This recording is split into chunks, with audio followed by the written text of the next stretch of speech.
Assalamualaikum warahmatullahi taala wabarakatuh. Masih lagi bersiaran dalam podcast Rasa Oren siri 3, iaitu dalam segmen Trade Talk yang mana kami menampilkan kepada anda finalis usahawan Felda bagi anugerah usahawan Felda 2025. Dan hari ini istimewanya kita bersama dengan pasangan adik-beradik daripada Felda Bukit Sagu 3, iaitu Encik Abdul Rahim bin Osman dan juga Encik Syafiq bin Osman daripada Imcon and Services yang menawarkan kepada kita perniagaan kraft kayu, resin dan juga bengkel kraft tangan. Jadi sebelum kita pergi lebih lanjut, kita bertaaruf dulu dengan antara finalis ini, iaitu Encik Rahim dan juga Encik Syafiq. Mungkin boleh cerita sikit orang kata latar belakang sama ada Encik Rahim ataupun Encik Syafiq. Siapa yang mula-mula dulu? Orang kata mula main kayu ni. Sebab kita tengok nampak kayu ni kat sini ni. Abang. Abang ni ya? Okey ya. Okey, Assalamualaikum. Saya Abdul Rahim bin Osman. Berasal dari Felda Bukit Sagu. Okey. Dah berkahwin dan mempunyai tiga orang cahaya mata. 3 orang cahaya mata kahwin. Seorang lah ya? Seorang lagi buat batu ni. Alhamdulillah. Okey. Umur berapa dah sekarang? Umur 40. 40 ya? Tahun ni 40. Tak salah lah. Rasa 40. Nanti.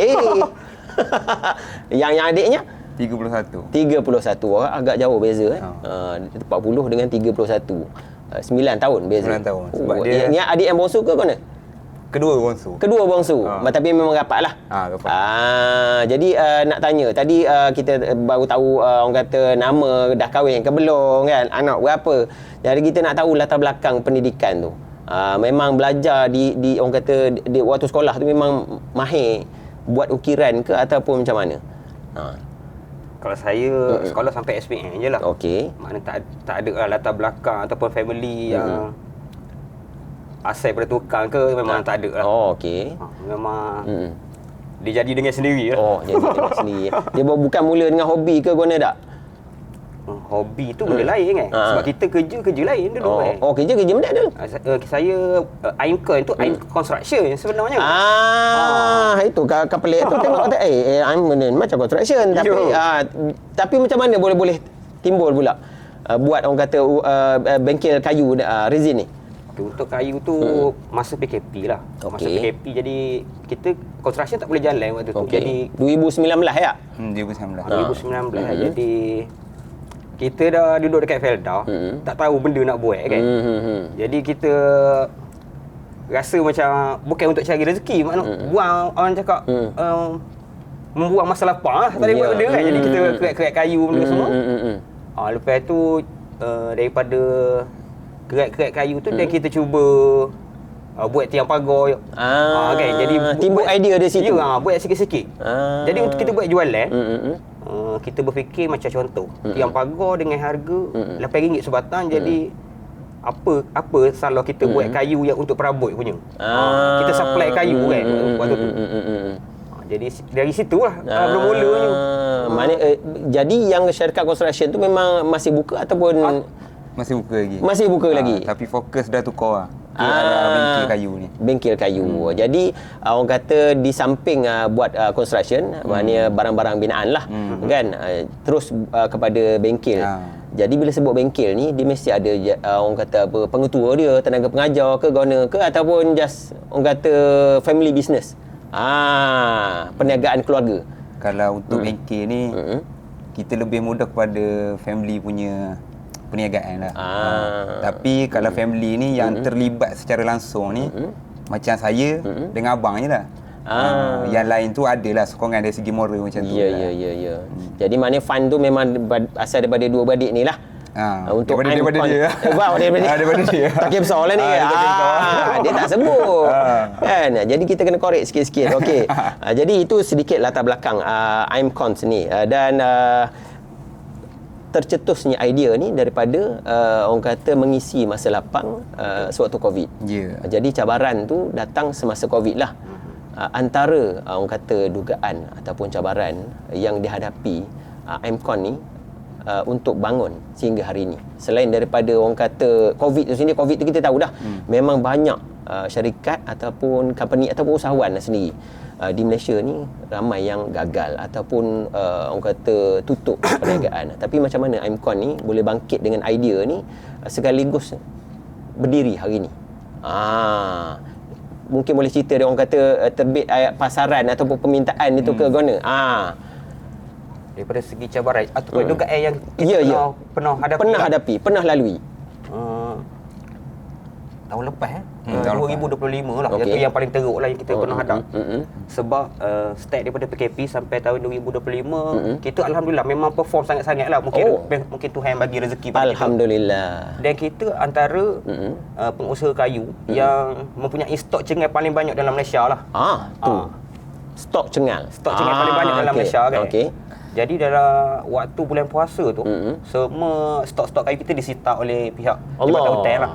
Guna gitu. 6 lori stok kayu cengai kena sita. Dah guna antara proportion terbesar 6 tahun. Terbesar lah dalam 6 tahun ni untuk cengai kan. Dia guna jadi gitu. Guna boleh kena sita tu. Bercerita sikit. Sebenarnya ada berlaku salah faham lah di mana pihak Jabatan Hutan ingat yang stor kita tu State Land punya kawasan lah. Sedangkan stor kita berada di kawasan Felda. Jadi untuk sita dia pun ambil masa dalam 5 hari, tapi dia sita jugalah. Memang ambil semualah 6 lori tu. 6 lori. Itu pun yang tanpa persetujuan pihak kita dan Felda lah.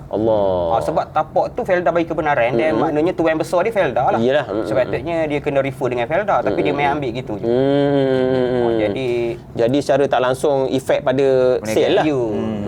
Sale tak apa lagi. Stok kita 70%, 30% adalah orang punya. Orang yang hantar bahan mentah kan. Jadi nak mengganti tu dia pergi dengan air mata juga. Itu antara cabaran-cabaran dia. Kita dah dapat tahu dah. 6 lori bukan sikit lah. Tambah pula kayu cengai, bukan kayu laban biasa, tak? Dia yang kau tahu kayu leban je. Mengikut nilai Jabatan Hutan dalam 300,000 lebih lah. 300,000 lebih. Untuk nilai kayu tu. Consist of 6 lori kayu cengal. Itu yang paling memberi ingatan lah. Menjadi memori. Tapi kita dah buat tuntutan, Felda pun ada buat tuntutan. Cuma kita tak tahulah macam mana dia orang pun tak respon, tak balas lagi surat-surat kita kan. Okey. Dan kita nak tahu jugalah orang kata perbezaan antara masa buat construction dulu dengan bengkel kayu sekarang ni. Apa perbezaan dia? Daripada segi momentum dia ke, semangat kerja dia ke, ataupun macam mana? Ada beza ke ataupun sama je? Kalau tanya saya, sangat berbeza lah. Di mana untuk construction kita belum, orang cakap, belum matang lagi dalam perniagaan. Jadi masa tu dah berapa tahun dah tubuh masa buat construction tu? Kita buat 2013 lah. Kita buat sebelum 2013, cuma kita daftar kami 2013 lah. Sampai 2000 PKP ke apa? PKP 2019 lah. 2019 lah, sampai situlah. 2013 sampai ke 2019. Maknanya ada 6 tahun kat situ. Bermula dengan kita buat kontrak tu lah, perumahan Felda. Pinjaman Felda yang pinjaman pembesaran rumah broker. Ni lah kontraktornya. Kawan bawa sendiri kat demo-demo ni. Mana bermula dari situ. Okey, lepas tu apa beza dia pula? Lepas orang kata COVID, mungkin stop sekejap lah kan. Lepas tu dengan yang sekarang ni. Okey, waktu construction kita lebih mengamalkan pada perniagaan yang moden lah, dipanggil sistem perniagaan yang kita ikut kursus-kursus tu kan. Di mana kita kena learn lah semualah. Tapi bila PKP kita dah tak ada, orang cakap dah tak ada apa dah kan. Tak ada ruang dah masa tu dah. Duit tak ada, semua tak ada lah kiranya kan. Jadi untuk kayu ni kita banyak pada redha lah, maknanya apa yang kita buat semuanya bergantung pada Tuhan lah. Jadi kita tak ikut dah step perniagaan yang diajar pada kita tak. Kita 100% redah sendiri. Kita 100% kita bergantung pada rezeki Tuhan. Maknanya kita dah buang dah marketing ke benda tu, kita dah tinggal ke tepi. Maknanya kita kejar pada kualiti kerja dan kejujuran kerja lah. Gitu. Tuhan tolong kita. Tuhan buat marketing untuk kita. Untuk Imcon ni berapa orang staff? Ke memang berdua saja ke? Tak. Oh, tak ya, 2 orang je membaloi kayu letih. 7. 7 orang. Yang mana lagi 5 tu mana staff lah. Staff. Memang kaki tangan lah. Okey, sebelum masa buat construction dulu, masa tu memang dah ambil stok kayu cengal ke ataupun macam mana? Tak ada, kita ambil stok kayu-kayu biasa lah. Kadang kita buat gazebo kan. Okey. Cumanya kalau untuk masa buat construction untuk kita ambil bahan mentah macam cengal ni, kos dia terlalu tinggi. Oh, okey. Jadi bila kita offer dekat klien untuk pakai material yang agak mahal, memang dia tak bersetuju lah. Tapi bila sebut tu kan kos tinggi, tiba lah boleh takkan nak tahu juga rahsia nak. Okey, dia kawan cerita lah untuk rahsia dia. Macam mana yang boleh memilih untuk menghasilkan produk kerah berasaskan kayu terah ni. Dia ada perbezaan. Kayu terah dan kayu yang kita tengok dekat pasaran sekarang. Kayu terah ni kebiasaannya peneroka dan penerokawati yang tahu. Sebab dia duduk dalam kawasan ladang. Sebab sebelum nak jadinya hutan, nak jadi ladang, hutan ditebang. Betul. Jadi saki baki kayu dia tinggal dalam ladang tu. Dan yang bertahan sampai ke hari ni kayu cengal dan merbaunya. Kayu kayu yang dikatakan kayu teras ni. Kayu terah. Kayu lain dia tak boleh bertahan, dia lepas akan tu roboh. kira saya awak gigi kutik ke kan? Jadi kita akan berurusan dengan tuan lot gitu. Kita akan jumpa tuan lot. Okey. Kan dia ada geran, kita akan apply untuk dia punya permohonan mengeluarkan saki baki kayu terah ataupun mengeluarkan hasil hutan lah. Kalau tak salah saya, fahaman saya perlu ada lesen kan. Bawa keluar hasil hutan tu. Jadi mula kat situ. Mula dekat situ. Cumanya proses dia agak lambat. Pada mulanya kita krisih dekat situ Permohonan kata kita nak buat keluar untuk satu lot. Okey. Takkan kita nak tunggu sampai 3-4 tahun, agak tak berbaloi. Betul. Jadi benda tu kita terpaksa menggunakan agensi macam Kraft Tangan, MTIB untuk memudahkan lagi urusan kita. Dia menjadi perantara di antara kita dan Jabatan Hutan untuk memudahkan kita keluarkan kayu ni dan menghasilkan produk kraft. Macam mana pula boleh tercetus orang kata keberanian ni nak menyertai anugerah usahawan Felda ni? Maknanya pejabat rancangan yang pergi cari ke atau kan nak masuk pulau gitu. Kan? Kita dah masuk untuk 2 tahun lepas dan kita minta cuti lah pada Puan Dila. Gitu. Untuk tahun 2 ni sebab tak aci lah. Dia minta extend pun ni. Patut jumpa lagi tahun lepas katanya. Tahun ni sudahnya. Sebab kita masa tu kita tengah upgrade bengkel. Jadi kita nak bagi bengkel kita cukup fasiliti lah. Cuma bila berlaku kejadian tadi tu macam-macam hal tergendala lah kan. Faham. Maknanya dia sedikit sebanyak mencacatkan perjalanan operasi lah. Okey, jadi kita nak tahu juga sempena orang kata dah keluar TV hari ni. Wah, TV je tak? Kita nak promote sekali. Mungkin ada media sosial untuk IMCON ni ke ataupun macam mana? Ada. TikTok ke benda? TikTok lah. Kalau untuk platform media sosial, kita fokus utama dekat TikTok lah. Okey. Yang mana boleh search dekat TikTok IMCON 3 kan? IMCON saja. IMCON. Siapa follow rasa dapat diskaun kot. Boleh dapat rebate siapa yang follow masa lepas tengok video ni. Okey. Jadi mereka ini tersenarai sebagai finalis separuh akhir Anugerah Usahawan Felda 2025 yang mana InsyaAllah doakan untuk mereka dapat orang kata meraih kedudukan yang baik di dalam Anugerah Usahawan Felda 2025. Dan tadi dah sebut tadi kan, boleh search dalam TikTok IMCON. Bukan IMCraft ke? Bukan. IMCON. Bukan IMCraft. Okey, sebelum kita berakhir, saya nak tanyalah. Ni sebagai orang muda.